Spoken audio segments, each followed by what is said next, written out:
ज्योतिष शास्त्र में बताया गया है कि भद्रा में जाने पर बहुत ही दोष होता है, उससे महान कष्ट मिल सकता है, दुर्गति हो सकती है, कार्य नाश हो सकता है। इसलिए भद्रा में यात्रा करने का निषेध किया गया। नमो भगवते जामदग्न्याय परशुरामाय। वेद के षडंगों में से एक अंग ज्योतिष, जिसे वेद का नेत्र और इसमें इसके द्वारा विद्वज्जन भूत भविष्य वर्तमान सब कुछ है। तो एक बहुत ही आवश्यक बात मैं बता रहा हूँ कि ये भद्रा जो है, भद्रा के विषय में जानकारी देना चाहिए कि भद्रा एक तो भद्र माने होता है कल्याण, जैसा हम लोग पढ़ते हैं कि भद्रम कर्णेभिः शृणुयाम, कानों से भद्र चीजें कल्याणकारी वस्तुएं हम श्रवण करें, तो भद्र माने कल्याण होता है। और ज्योतिष में तिथियां भी 3 तिथियां बताई गई जिनको भद्रा कहा जाता है, जैसे तिथिया नंदा भद्रा जया रिक्ता पूर्णा। तो भद्रा द्वितीया को कहते हैं, सप्तमी को कहते हैं और द्वादशी भद्र तिथियां है, कल्याणकारी तिथियां। लेकिन एक और जो है, जो एक करण है जिसको विष्टिकरण कहते हैं, विष्टिकरण। विष्टिकरण के स्थान, विष्टि का दूसरा नाम भद्रा, लेकिन वो भद्रा का अर्थ दूसरा होता है। वो भद्रा जो है कल्याण का हरण करती है, कल्याण का हरण करने वाली भद्रा उसे कहते हैं, जो विष्टि का पर्यायवाची है, विष्टिकरण का पर्यायवाची। उसके विषय में ज्योतिष शास्त्र में बताया गया है कि भद्रा में जाने पर बहुत ही दोष होता है, उससे महान कष्ट मिल सकता है, दुर्गति हो सकती है, कार्य नाश हो सकता है। इसलिए भद्रा में यात्रा करने का निषेध किया गया। लेकिन अब किसी को आवश्यक है भद्रा में यात्रा करना है तो कैसे यात्रा करें, उस विषय में जानकारी प्राप्त करना चाहिए, उसका उपाय जानना चाहिए, इससे हम दोष से बच सकें, आवश्यक कार्य हमारा हो सके। इसलिए हमारे शास्त्रों में बताया गया, ज्योतिष शास्त्र में, विष्टिरंगारकश्चैव व्यतिपातश्च वैधृतिः प्रत्यरिर्जन्म नक्षत्रम मध्याह्नात् परता शुभम। पहले में वीडियो बना चुके हैं चलिए नक्षत्र के विषय में, तिथियों के विषय में, दिन के विषय में हम सब बता सकते। वहाँ का दोष होता है उसका परिहार भी हमने बताया। एक परिहार विशेष है जो भद्रा के लिए भी है। विष्टि मैंने पहले भद्रा कहा गया, अगर विष्टि है, भद्रा है, बहुत आवश्यक कार्य है, तो मध्याह्नात् परता शुभम, मध्याह्न काल के बाद जो है वो उसका दोष बहुत ही दूर हो जाता है, इसलिए उसको कहा गया शुभम। उसमें यात्रा आप कर सकते हैं मध्याह्न के बाद, या अंगारक योग हो, वो भी यात्रा में निषिद्ध होता है, उसको भी मध्याह्न के बाद जा सकते हैं। व्यतिपात योग हो, ये बड़े बुरे योग खराब माने जाते हैं, व्यतिपात और वैधित।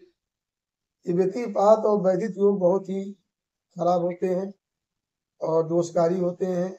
इनमें भी अगर आवश्यक जाना हो दोपहर के बाद, इनका दोष न्यून हो जाता है, अर्थात इसलिए कहा गया शुभम।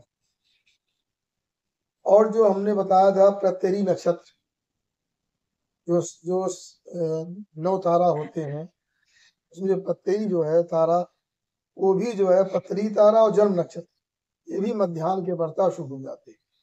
ऐसा परिहार इसको जानने से शास्त्र में जो उसके उपाय भी बताए गए, इससे हम बच सकते हैं, इस तरह से हम यात्रा कर सकते हैं। और दूसरा उपाय और परिहार बताया गया है।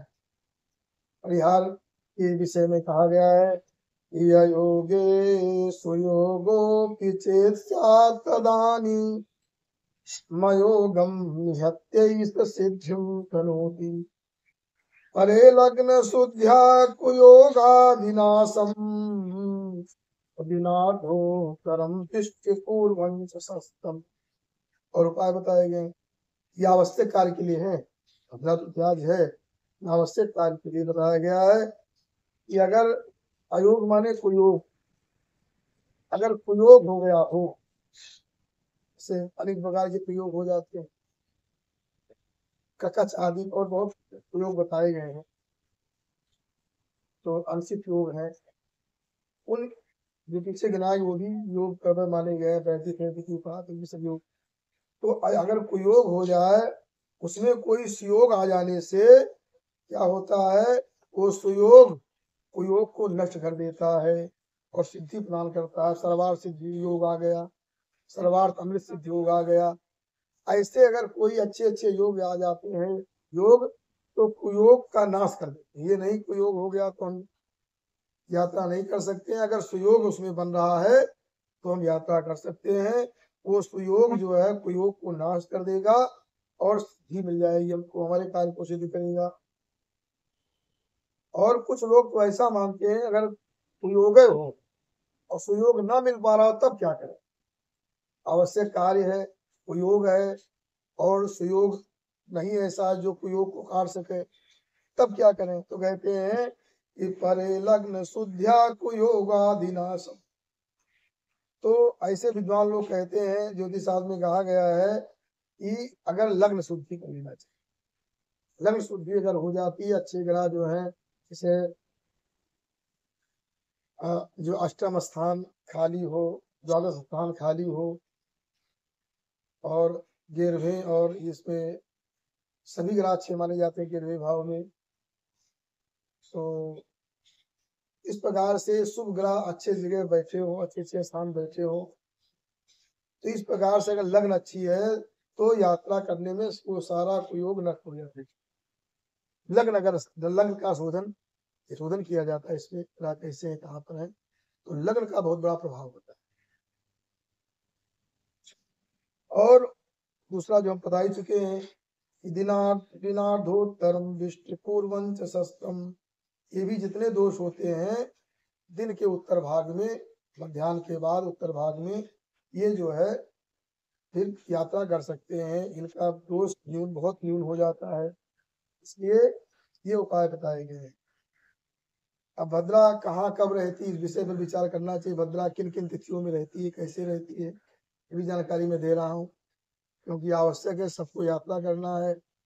और यात्रा में देखते हैं कैसे कैसी घटनाएं आजकल हो रही हैं, क्योंकि अब लोगों ने इस प्रकार का विचार करना बंद कर दिया।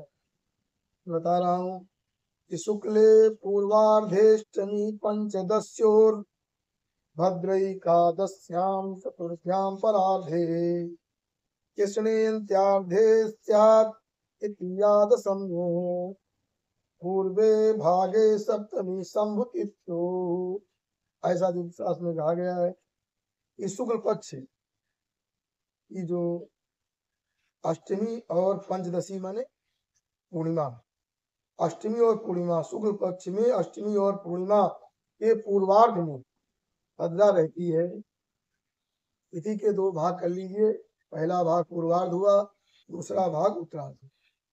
तो शुक्ल पक्ष में अष्टमी और पूर्णिमा को पूर्वार्ध में भद्रा रहती है, जो अनिष्टकारणी भद्रा रहती है।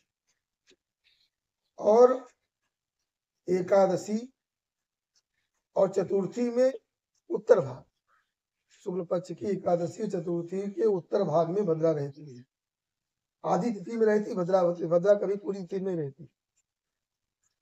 और इस प्रकार से कृष्ण पक्ष में तृतीया और दशमी को उत्तरार्ध में रहती भद्रा, अंत्यार्धे अंत के अर्ध में रहती। और सप्तमी और संभतिथि कहते हैं चतुर्दशी, कृष्ण पक्ष की सप्तमी और चतुर्दशी तिथि के पूर्व भाग में भद्रा रहती है। बस इतनी, 4 तिथियां इधर 4 तिथियां उधर, इसमें भद्रा रहती है इस तिथियों में। और उसमें आधी तिथि में रहती, पूरी तिथि में नहीं रहती। ये सब बातें बताएंगे। अब उसमें क्या है, इसको बचा करके व्यक्ति को कार्य करना चाहिए, यात्रा आदि करना चाहिए। भद्रा तो और सभी अनुष्ठानों के लिए वर्जित मानी जाती है, लेकिन उसमें क्या हुआ कि कुछ ऐसे उपाय बताए दिए गए जिसमें कि भद्रा को 3 भागों में बांट दिया गया। ईश्वर की भद्रा, पाताल की भद्रा और मनुष्य लोक की भद्रा, 3 भागों में बांट दिया गया। एक परिहार रूप में। ऐसा कहा गया है, कुंभकर्कद्वये मर्ते स्वर्गे जे जात्रयलिगे स्त्री धनुर्जूक नक्रे तो भद्रा तत्रैव तत्फलम्। कुंभकर्कद्वये मर्ते स्वर्गे जे जात्रयोलिगे स्त्री धनुर्जूक नक्रोधो भद्रा तत्रैव तत्फलम्। ऐसा मूल चिंतामणि में बताया गया है कि कुंभ कर्कद्वये माने कुंभ और मीन और कर्क और सिंह, ये चार राशियां हैं जिनमें जो है मनुष्य लोक में भद्रा रहती है। और कहते हैं कि अज माने मेष, त्रय तीन माने मेष वृष मिथुन, अधिक माने वृश्चिक। मेष वृष मिथुन और वृश्चिक राशि पर भद्रा जो है स्वर्ग में रहती है, चार राशियों में स्वर्ग में रहती है। स्त्री धनुर्जूक नक्रो, स्त्री माने कन्या, धनु माने धनु राशि, चूक माने तुला और मकर, ये चार राशियां हैं जिनमें की भद्रा अधो माने पाताल लोक में रहती है। कहते भद्रा तत्रैव तत्फलम्। विद्वानों ने इसका अर्थ ये किया कि भद्रा जहाँ रहती है तत्रैव पूर्ण फलम, वहां पर उसका पूरा प्रभाव रहेगा। अगर स्वर्ग में उसका ज्यादा प्रभाव रहेगा, दोषकारी भद्रा रहेगी। अन्य लोकों में प्रभाव कम, न्यून प्रभाव रहेगा, पूरा फल नहीं रहेगा। पाताल में है तो वहां पूरा प्रभाव रहेगा, मनुष्य लोक में वहां पूरा प्रभाव। इसलिए एक परिहार के रूप में बताया गया है। अगर आवश्यक कार्य करना है, कोई नहीं समय मिल पा रहा है, तो मृत्यु लोक की भद्रा जो मनुष्य लोक में मर्त्य लोक की भद्रा जो है उसका विशेष त्याग। और भद्रा त्याग तो पूरी भद्रा होती है, नहीं भद्रा स्वर्ग और पाताल भद्रा ग्रह है। अंतर इतना है कि उसका न्यून दोष उसका हो, कम दोष हो जाएगा। इसलिए हम उसको आवश्यक कार्य में ग्रहण कर लेंगे। कर्म हो सके तो भद्रा का त्याग भी करना उचित। इस प्रकार से भद्रा के विषय में है। और एक बात और बताई गई है, भद्रा का मुख सबसे जो है खराब मुख माना। मुख में अगर व्यक्ति कोई जाता है तो निश्चय घटना हो जाती, कोई बचा नहीं सकता है और कार्य की हानि होगी, कार्य का नाश होगा। इसलिए मुख भद्रा का विशेष क्या करना है। बताया गया है कि पंच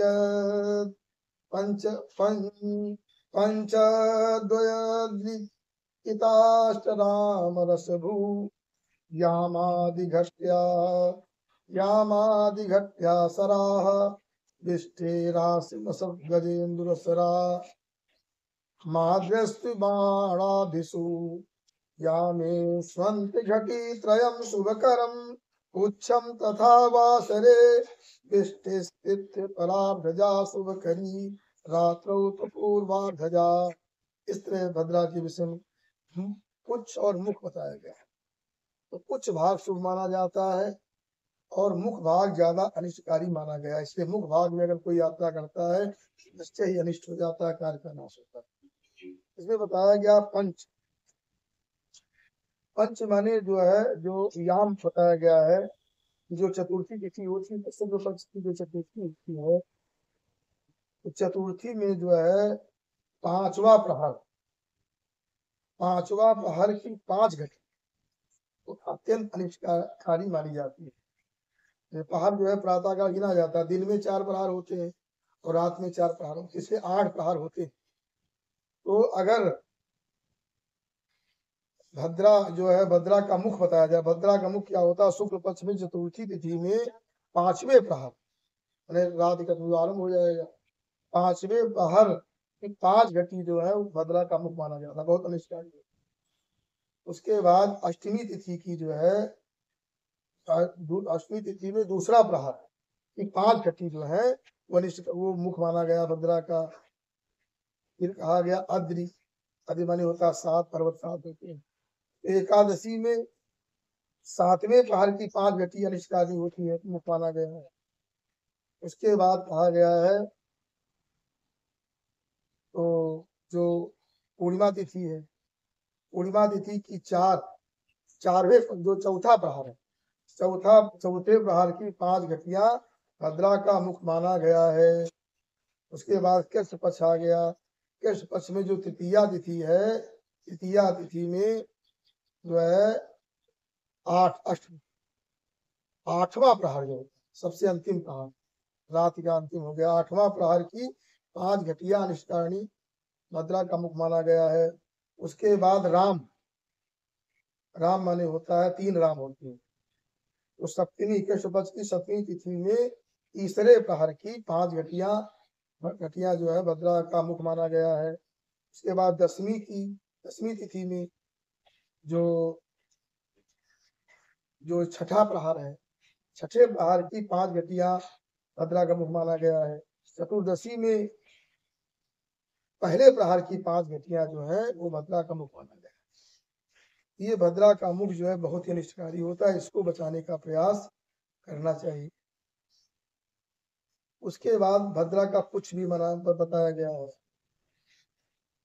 तो उसमें जो है क्रम से बताया गया 8वें प्रहर की 3 घटी आरंभ की।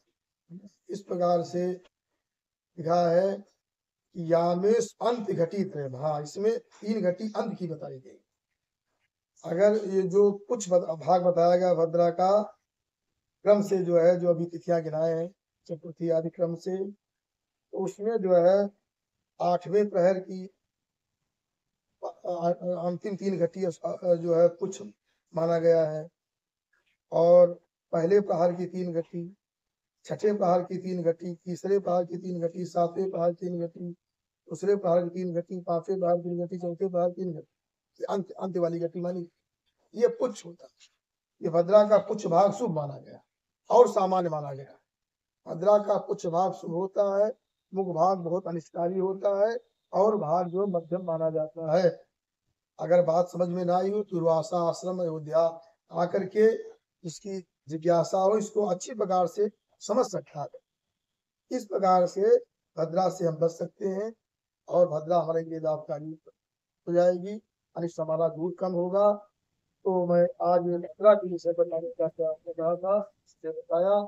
आगे और अगर किसी के अंदर जिज्ञासा हो, कोई कुछ जानना चाहता हो किसी विषय में, तो उस विषय में जानकारी दी जाएगी। इन्हीं शब्दों के साथ वाणी को विराम। असतो मा सद्गमय, तमसो मा ज्योतिर्गमय, मृत्योर्मा तमगमय। ओम शांति शांति।